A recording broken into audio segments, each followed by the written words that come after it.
शंकर शरीरधारी है और शिव बाबा निराकारी है। शंकर अलग आत्मा है। जिन्होंने आत्मा को अलग अलग करके देखा है, देह के आधार पर नहीं देखा है, ये आत्मिक रूप में दोनों आत्माएं अलग अलग हैं। एक आत्मा जिसका नाम ही शिव है, मेरी बिंदी का ही नाम शिव है, और दूसरी दुनिया में कोई आत्मा नहीं है जिसकी आत्मा का नाम हो। शंकर का भी नाम शरीर के ऊपर है या आत्मा का नाम शंकर है? शरीर का नाम शंकर है। सदा शिव निराकारी, निर्विकारी, निरहंकारी, सदा रहने वाला, जो अभुक्ता है, अकर्ता है, अजन्मा है, अचिंत्य है, चिंतन भी नहीं कर सकते, इतना सूक्ष्म है। गीता में भी तो लिखा अणोणीयांसम अनुस्मरेत, अणु से भी अणु, अणु से भी अणु के अनेक भाग करते जाओ तो उनसे भी अणु है। उसका तो उन मनुष्यों की गीता में भी ये गायन है, एक शब्द दिया हुआ है, प्रवेश तुम, मैं प्रवेश करने योग्य हूँ। जब प्रेत आत्माएं प्रवेश कर सकती हैं, देव आत्माएं मनुष्यों में प्रवेश कर सकती हैं, तो क्या परमात्मा नहीं प्रवेश कर सकता? जब सुप्रीम सोल बाप जो जन्म मरण के चक्र से न्यारा है, वो उनमें प्रवेश करता है, उनमें प्रवेश करके सारी मनुष्य सृष्टि का, जगत का गुरु बनता है। वो आकर के बताता है, बता रहा है कि तुम सब आत्माएं, मनुष्य आत्माएं ज्योति बिंदु हो, तुम्हारा मैं बाप भी ज्योति बिंदु हूँ। मंदिरों में तुमने मेरी यादगार भी बनाई हुई है। कौन सी यादगार है? उस ज्योति बिंदु का ही बड़ा आकार शिवलिंग बनाया हुआ है। वो शिवलिंग सिर्फ भारतवर्ष में ही नहीं मान्यता प्राप्त है,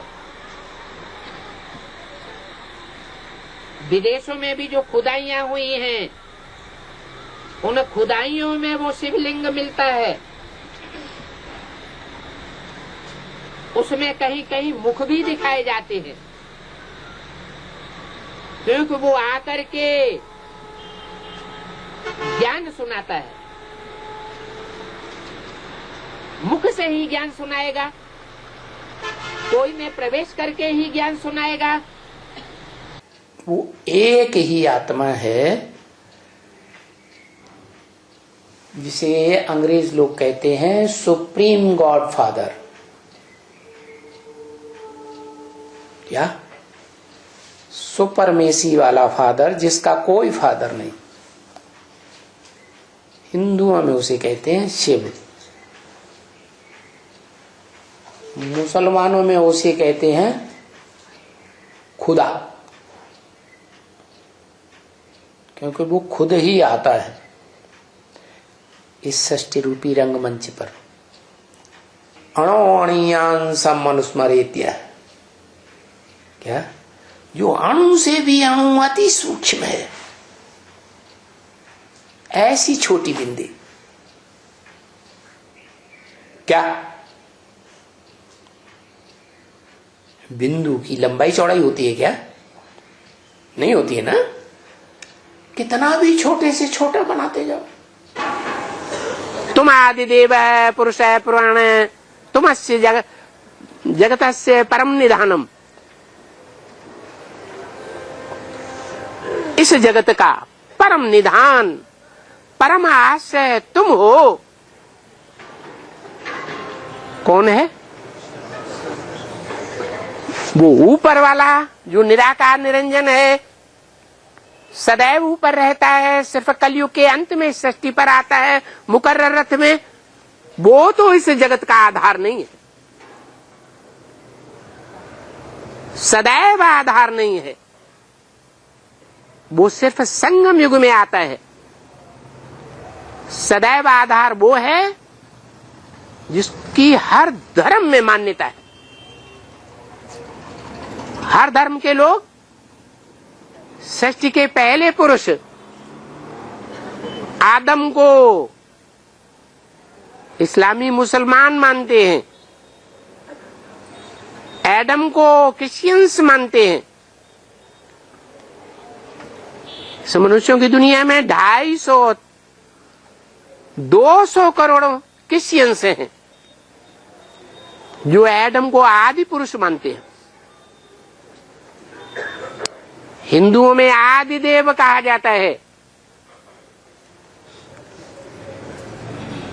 जैनियों में आदिनाथ कहा जाता है।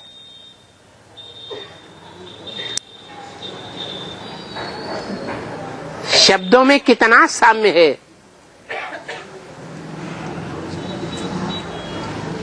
उस सृष्टि के आदि पुरुष में ही परम पिता परमात्मा निरंजन निराकार शिव प्रवेश करते हैं।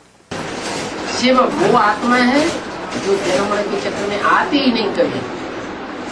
हम और आप जन्म मरण के चक्र में आ रहे हैं, शरीर छोड़ रहे हैं, फिर शरीर ले रहे हैं, फिर शरीर छोड़ रहे हैं, फिर शरीर ले रहे हैं। लेकिन वो आत्मा ऐसी है शिव जो कभी भी जन्म मरण के चक्र में नहीं आती। वो भी अगर जन्म मरण के चक्र में आ जाए तो हमको छुड़ाने वाला कोई नहीं।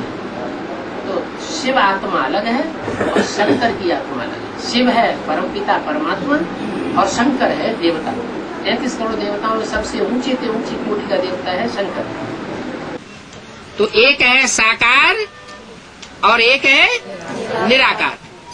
वेदों में भी वो ऋचाएं आई है। ऋग्वेद में ये आया है, द्वा सुपर्णा सुयजा सखाया समानम वृक्षम अविशस्व जाते। ये शरीर रूप, ये षष्टि रूपी वृक्ष है। इस षष्टि रूपी वृक्ष पर 2 पक्षी विराजमान है, एक साकार है और एक निराकार है। एक भोगी है और एक अभोक्ता है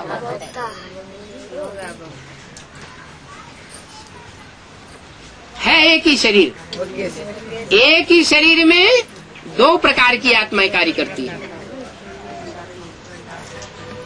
शिव को परम पिता कहेंगे, परम आत्मा तब कहें जब आत्माओं के बीच में परम पाठ बजाए। उसकी आत्माओं से भेंट नहीं की जा सकती। शिव ज्योति बिंदु का नाम है। सुप्रीम सोल जो जन्म मरण के चक्र से न्यारा है, उसका अन्य आत्माओं से तालमेल नहीं बैठाया जा सकता। इसलिए उसकी सुपरमेसी भी किसी के साथ नहीं है। उस जैसा पार्ट कोई नहीं बजाता, इसलिए सुप्रीम सोल कहा जाता है। बाकी 500-700 करोड़ आत्माओं के बीच में जो सुपरमेसी का पार्ट बजाता है, हीरो पार्ट बजाता है, वो परम आत्मा कहा जाता है। आत्माओं के बीच में परम पार्टधारी। इसलिए जैसे 2 शब्द मिलाकर के एक कर दिए शिव शंकर भोलेनाथ, ऐसे ही 2 टाइटल मिलाकर के परम पिता परमात्मा कहा जाता है। परम पिता शिव के लिए यूज हुआ है और परमात्मा जिस मुकर्रर रथ में प्रवेश करता है उस आत्मा के लिए यूज होता है। दोनों को मिलाकर के परम पिता परमात्मा पाठधारी कहा जाता है। शिव परमात्मा कहते हैं लेकिन ये रंग है। शिव परम पिता है, उसका कोई पिता नहीं। जब कहेंगे परमात्मा तो आत्माओं के बीच में परम कौन? शिव की तो भेंट नहीं कर सकते आत्माओं के साथ। शिव कहा जाता है ज्योति बिंदु को। उस ज्योति बिंदु का नाम क्या है? उसका एक ही नाम है शिव, और उसकी आत्मा का ही नाम है। सारी मनुष्य सृष्टि में एक ही आत्मा है जिसका आत्मा के ऊपर नाम पड़ता है। बाकी सब आत्माओं का नाम शरीर के ऊपर पड़ता है। तो वो आत्मा है, उसका मुकर्रर नाम शिव है। नाम किस आधार पर होता है? काम के आधार पर होता है। काम इस सृष्टि में होता है या परमधाम में होता है? इस सृष्टि पर वो शिव आता है तो जो भी काम करता है, क्या वो काम कल्याणकारी होता है या अकल्याणकारी होता है? हैं? कल्याणकारी होता है। देखने वाले समझते हैं अरे छी छी छी छी छी, ये तो बहुत बड़ा काम, बहुत खराब काम कर दिया। लेकिन जब रिजल्ट निकलेगा तो क्या साबित होगा? है कि जो भी काम किया, कोई भी कर्मेंद्रियों से किया, वो काम का रिजल्ट कल्याणकारी ही आवेगा, अकल्याणकारी नहीं आ सकता। बहुत कल्याणकारी है और सदैव कल्याणकारी है। वो जो भी वाचा बोलेगा, सुनने वाले करेंगे अरे ये तो बड़ी ग्लानि करता है, सब धर्मों की ग्लानि कर दी। लेकिन नहीं, वो ग्लानि नहीं करता है, वो तो कल्याण ही कल्याण की बात बोलता है। समझने वाले उस समय भले न समझ सके। ऐसा भी टाइम आएगा कि हर धर्म वाला बोलेगा कि ये तो भगवान बाप की वाणी है, ये वाणी जितनी कल्याणकारी है हमारे लिए, उतना और दुनिया में कोई कल्याण नहीं कर सकता। तो कर्मणा से भी कल्याण करता है, वाचा से भी कल्याण करता है, और संकल्पों से भी कल्याण ही कल्याण करता है। इसलिए कहते हैं मन मना भव, क्या करो? मेरे मन में समा जाओ। शिव के मन में कोई अकल्याणकारी संकल्प भी आ सकता है क्या? नहीं आ सकता। हर हर महादेव क्यों कहा जाता है?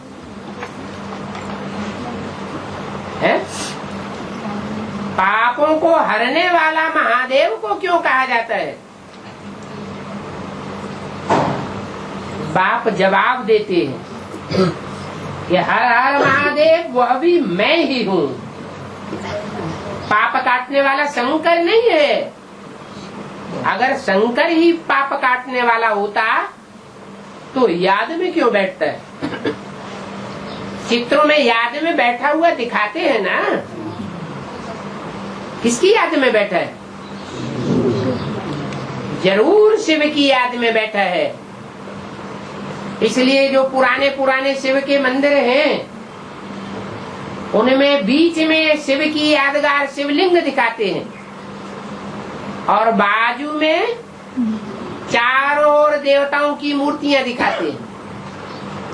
उनमें मुख्य स्थान पर शंकर की मूर्ति भी दिखाते हैं। ध्यान मग्न किसकी याद में बैठी है? जरूर कहेंगे शिव बाप की याद में बैठी है। वो तीसरा नेत्र कौन सा नेत्र कहा जाता है? शिव नेत्र। वो शिव नेत्र हमारे तुम्हारी आंखों की तरह सीधा सीधा ऐसा नहीं होता है। कैसा होता है? नहीं, खड़ा हुआ। देखा है ध्यान से? क्यों खड़ा हुआ दिखाते हैं? क्योंकि वो सदैव ही 24 आवर्स आत्मिक स्टेज में खड़ा रहता है। कौन? शिव या शंकर? शिव नेत्र। बाकी सभी देवताओं को अपने अपने नेत्र होते हैं। ब्रह्मा को भी अपने नेत्र हैं, विष्णु को भी अपने नेत्र हैं, ऐसे ही शंकर को भी अपने नेत्र हैं। लेकिन वो सदैव खड़े हुए नहीं है। माने आत्मिक स्थिति में लगातार कोई खड़ा रह सके, वो सदा काल कोई नहीं होता। एक शिव नेत्र ही है। तो ये पहला भेद ये हुआ कि शिव आत्मिक स्टेज में रहने वाला है सदा काल, इसलिए सदा शिव कहा जाता है। और जो भी देवताएं हैं वो सदा शिव नहीं हो सकते, कुछ न कुछ भेद होगा। लेकिन एक देवता ऐसा है जो पूरा तादाद में शिव के साथ स्थापन कर लेता है, ऐसा पुरुषार्थ करता है। पुरुषार्थ कौन सा है? देवताएं कौन सा पुरुषार्थ करते होंगे? अच्छा, असुर कौन सा पुरुषार्थ करते होंगे? चाहे देवता हो चाहे असुर हो, सबने एक परमात्मा को याद करने का ही पुरुषार्थ किया है। आत्मिक स्थिति में रहते हुए उस परमात्मा को सभी ने याद किया है। ये तपस्या तो सभी ने की है। तो ये जो तपस्या है, उस तपस्या में एक मूर्ति 33 करोड़ देवताओं के बीच में सबसे तीखी जाती है। कौन सी मूर्ति? शंकर की मूर्ति। इसलिए शिव और ब्रह्मा को मिला के एक नहीं कर दिया, शिव और विष्णु को मिला के एक नहीं कर दिया। किसको मिला के एक कर दिया? शिव और शंकर को मिला के एक कर दिया। तो जरूर शंकर जो ध्यान मग्न बैठा हुआ दिखाया जाता है चित्रों में, वो चरित्र इस बात को साबित करता है, उस चित्र को साबित करता है कि तादाद में स्थापन किया है। शंकर ने शिव के साथ समानता धारण की, इसलिए शिव और शंकर को मिला दिया गया। दुनिया प्रैक्टिकल स्वरूप को मानती है, सिर्फ कहने से सुनने से मानने वाली नहीं है। गीता में इसके लिए क्या कहा है? क्षेत्र अर्थात शरीर, जिस मुकर्रर रथ में बाप प्रवेश करते हैं, अर्जुन के रथ में प्रवेश करते हैं ना, तो उस क्षेत्र और क्षेत्रज्ञ, उस शरीर रूपी ज्ञाता को, जो इस सृष्टि रूपी रंगमंच पर पहले नंबर की आत्मा है, उसको जानने वाली, पहचानने वाली कौन? Supreme soul. और कोई उसे पहचानता है इस दुनिया में? तो वो हुआ क्षेत्रज्ञ। इन दो की पहचान मिल गई तो समझ लो ज्ञान की पूरी समझानी मिल गई। लिंग दिखाया है और उसमें जो बिंदु दिखाया है वो किसकी यादगार है? लिंग है निराकार और साकार के मेल की निशानी। वो साकार जिसमें वो निराकार ज्योति बिंदु प्रवेश करता है, वो शिव शंकर भोलेनाथ की निशानी है, उसके निराकारी स्वरूप की यादगार है। जब तक पुरुषार्थी जीवन है तो शंकर के रूप में उसकी मूर्ति दिखाई जाती है, और जब पुरुषार्थ से परे की स्टेज हो जाती है, बाप समान स्टेज हो जाती है, जैसे बाप ज्योति बिंदु, वैसे बाप का वो बड़ा बच्चा भी सदैव निराकारी स्टेज में स्थित होने वाला ज्योति बिंदु देखने में आता है, तो उसकी यादगार है शिवलिंग। शिवलिंग जिसे कहते हैं वो शिव नहीं है, शिव लिंग है। लिंग में और शिव में अंतर है। शिव बिंदी का नाम है और लिंग बिंदी नहीं है। बड़ा रूप है या छोटा रूप है? क्या है? बड़ा रूप है। वो लिंग यादगार है उस बड़े रूप की, जिसमें अति सूक्ष्म शिव प्रवेश करता है। इसलिए शिव तो सदैव निराकार है और शंकर जिसमें मुकर्रर रूप से प्रवेश होता है, वो पुरुषार्थी जीवन में कभी साकार और कभी निराकार है। जब सदैव निराकार बाप समान बन जाता है, तब शिव शंकर दोनों को मिलाकर एक कर दिया जाता है। जहां जहां शिव का नाम होगा, वहां वहां किसका नाम ऐड करेंगे? शंकर का ही नाम ऐड करेंगे। विष्णु का भी ऐड नहीं करेंगे, पार्वती का भी ऐड नहीं करेंगे, ब्रह्मा का भी नाम ऐड नहीं करेंगे। 33 करोड़ देवताओं में से कोई भी देवता का नाम शिव के साथ ऐड नहीं करेंगे। क्यों? क्यों? क्योंकि जो ओटे सो अर्जुन, जो पहले पहले कार्य करके दिखावे, वो अर्जुन कहा जाता है।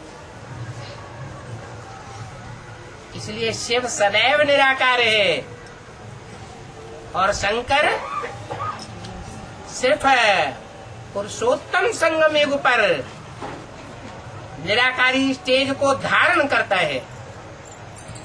वो सदैव निराकार नहीं है। अगर सदैव निराकारी होता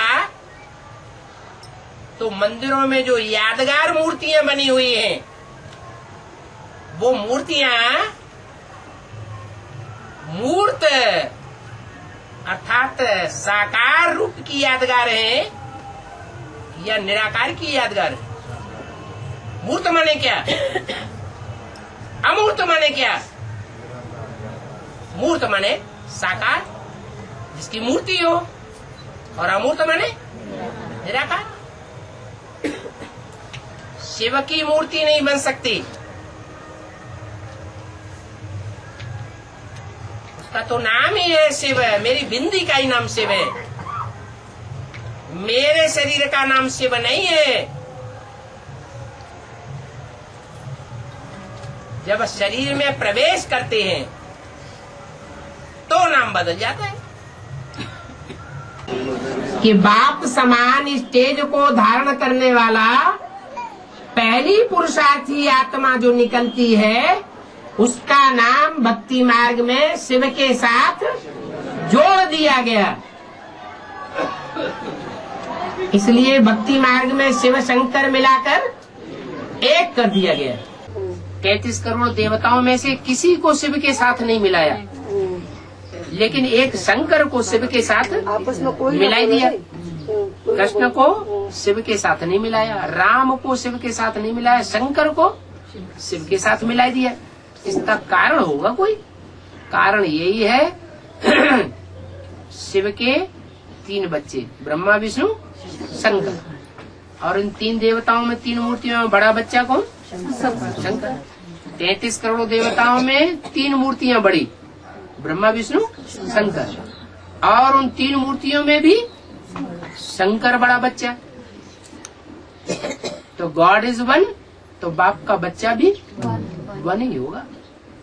जो वारसदार बनता है वो पहले बड़ा बच्चा बनता है कि छोटा बनता है? बड़ा बच्चा बनता है। तो इस सृष्टि का जो सबसे बड़ा बच्चा है, सृष्टि का बीज है, मनुष्य सृष्टि का, वो शिव का बड़ा बच्चा है। तो बड़ा बच्चा जो है वो बाप को पहले और ज्यादा समझेगा कि दूसरे ज्यादा समझेंगे, तो वो लव में लीन हो जाता है। क्या आत्मा परमात्मा में लीन नहीं हो जाती, लेकिन वो स्पेशल आत्मा का ऐसा पार्ट है कि शिव की याद में लव में लीन हो जाता है। इतना लीन हो जाता है कि ये पता ही नहीं चलता है कि ये शिव का पार्ट है या शंकर का पार्ट है। माने शिव आकर के उस बच्चे को आप समान बना के जाता है। इसलिए शिव शंकर को भक्ति मार्ग में मिलाए दिया है। यानी आत्माएं दो हैं, एक याद करने वाली भोक्ता और एक अभोक्ता। तो दो आत्माएं हैं, लेकिन दो आत्माएं होने के बावजूद भी जब शिव उसमें भोक्ता में प्रवेश करता है तो पर्सनालिटी एक है। पर्सनालिटी माना व्यक्तित्व, जिसकी याद में दुनिया की सारी आत्माएं खिंची चली जाती है ऊंची स्टेज में। उसी की याद में क्यों? क्योंकि वो ही ऐसा एक शरीरधारी है जो निराकार की याद में इतना तल्लीन हो जाता है कि शिव समान बन जाता है निराकारी। इसलिए उसके शरीर को भी जो याद करते हैं तो भी पार चले जाते हैं जहाज को। उसको रामायण में नाम दिया है शिव का धनुष। धनुष कहो, चाप कहो, मुकर्रर रथ कहो, किसका रथ है? उसको आकुपाई किसने किया? शिव ने। तो शिव का धनुष हुआ ना। हिंदू लोग कहते हैं शंकर चाप जहाज। शंकर का जो शरीर रूपी जहाज है वो कैसा जहाज है? ढेरों नवैया उसका आधार लेकर के चलती हैं।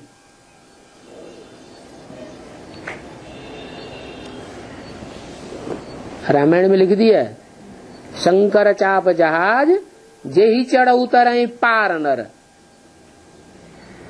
क्या? नर माना मनुष्य, नर जिन्होंने इस दुनिया को नरक बनाया, वो खुद इस जहाज के ऊपर आधार ले लेते हैं तो इस संसार सागर से पार हो जाते हैं। सगुण ही अगुण ही नहीं कछु भेदा, उभय हरे भव संभव भेदा। निराकार को पहचान लिया तो समझो साकार को पहचान लिया, साकार को पहचान लिया तो समझो निराकार को पहचान लिया। निराकार से साकार अलग नहीं और साकार से निराकार अलग नहीं। इसलिए मुसलमान लोगों में नहीं भी पहचाना इस बात को। आदम को खुदा मत कहो, आदम खुदा नहीं, लेकिन खुदा के नूर से आदम जुदा नहीं। माने एक ही शरीर में दोनों नूर विराजमान है, उनको अलग अलग नहीं कर सकते। पर्सनालिटी एक ही है, व्यक्तित्व एक ही है। और जब संपन्न स्टेज हो जाती है तो आप समान बाप समान स्टेज बनने पर दोनों एक जैसे हो जाते हैं। लाल पत्थर के लिंग में हीरा जड़ा हुआ था बीच में। वो बीच में हीरा कौन था? सुप्रीम सोल था। और लिंग बड़ा रूप साकार की यादगार था। जो साकार की यादगार बनाया गया वो गीता में वर्णित क्या है?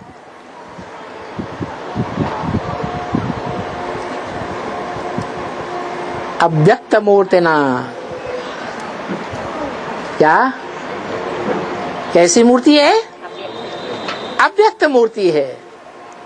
माना लिंग साकार देखने में तो आता है, लेकिन उसको हाथ पांव नाक आंख कान हैं, साकार में होते हैं कि नहीं?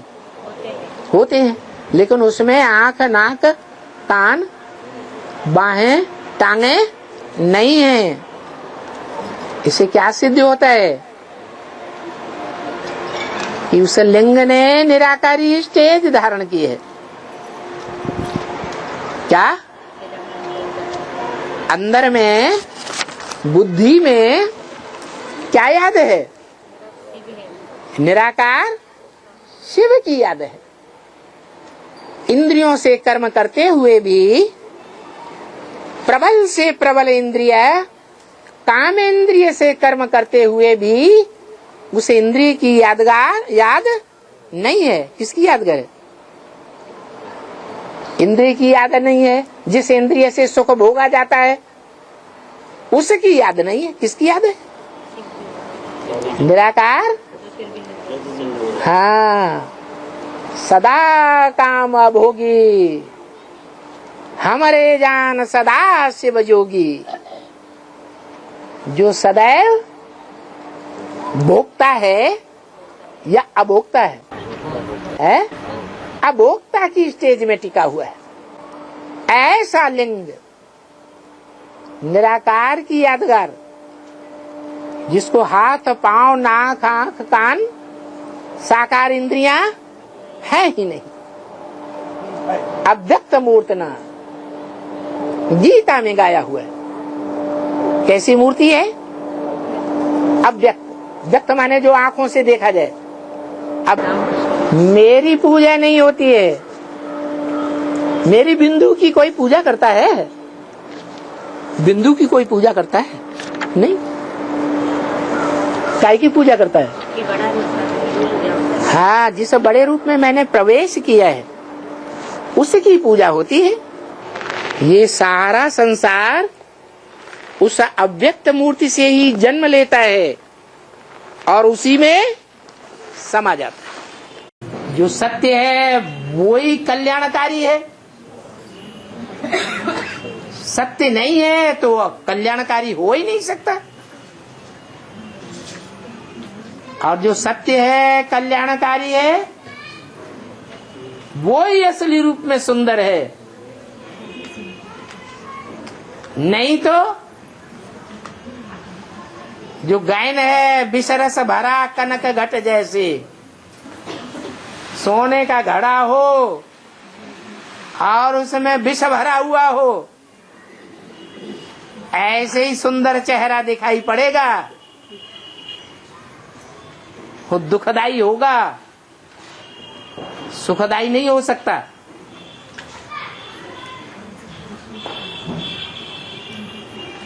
तो सुंदरता को बाद में रखा है।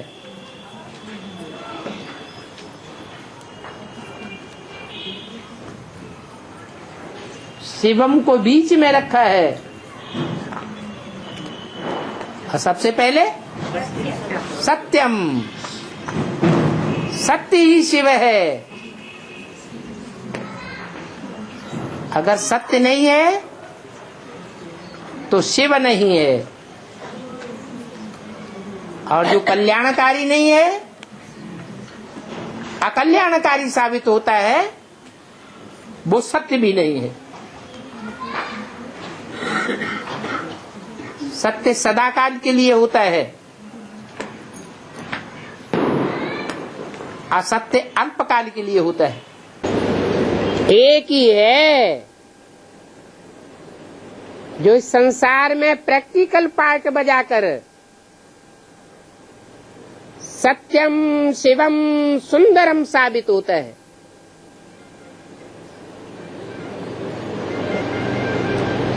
बाकी कुछ न कुछ परसेंटेज में आ जाते हैं।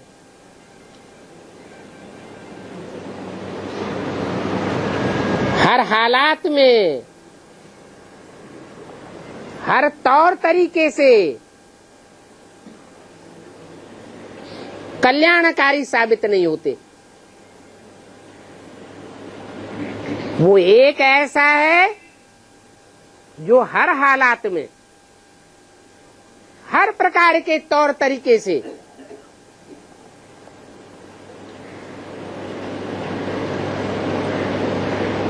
हर एक आत्मा के साथ कल्याणकारी ही साबित होता है। अकल्याण का नाम निशान नहीं। जो बोले सो निहाल। सिख लोगों ने सच्चाई को जास्ती समझा, लेकिन बाद में समझा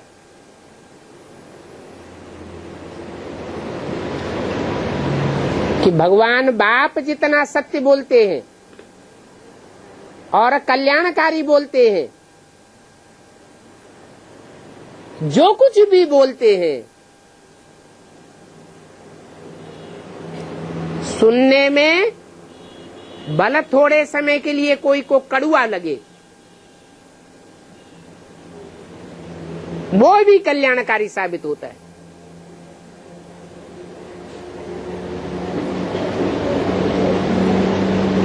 जो भी करते हैं, क्योंकि करण करावनहार भी है, खुद भी करके दिखाता है और बच्चों से भी कराता है। तो जो भी करते हैं कल्याणकारी ही करते हैं।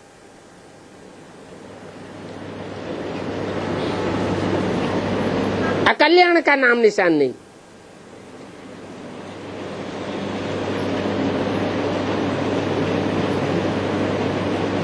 सच्चा खाना, सच्चा पहनना, सच्चा लेना और सच्चा देना, ये बाप ही सिखाते हैं। फिर उसका रिजल्ट क्या होता है? सच तो बिठो नच। जो जितना सच्चाई से बोलेगा, जितना सच्चाई से कर्मेंद्रियों से कर्म करेगा, उसकी खुशी बढ़ेगी या घटेगी? दिन दूनी रात चौगुनी बढ़ती जाएगी।